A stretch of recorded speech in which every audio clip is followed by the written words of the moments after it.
We found an interesting problem with the Gen 5 Glocks today, and it is with the spring on the ambidextrous slide locks.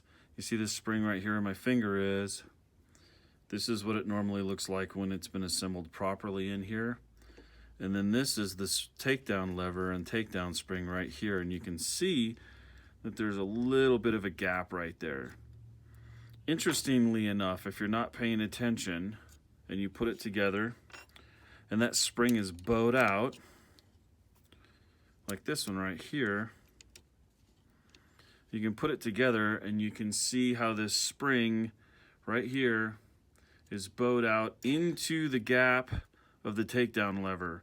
Now, once you assemble it like that, you put your lock block in there and you put the pin in there and you get it all assembled, it'll still work. But the problem is you won't be able to take it apart because you're going to have one of those coils underneath your takedown lever stopping it from moving. And I'll put some close-up pictures in here of what I've been talking about as we're going through. And you're done.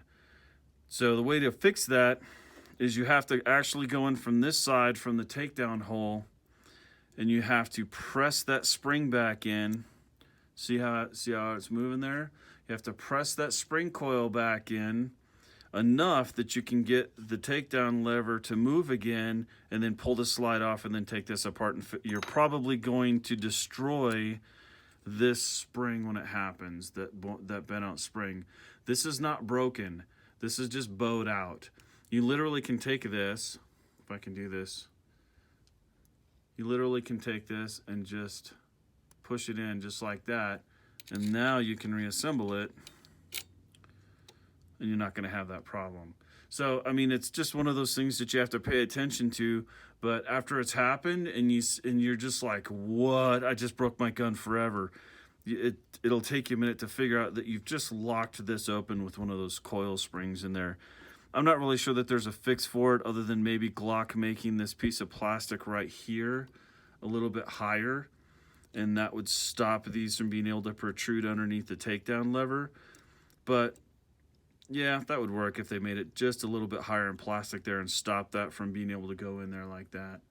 That would be the fix, but I'm pretty sure Glock's mold is already made, and I don't think that they'll be doing that anytime soon. So that's it. That's the only major malfunction we've seen. We really do like the Glock 5s. We like them a lot, but this is something to definitely be aware of.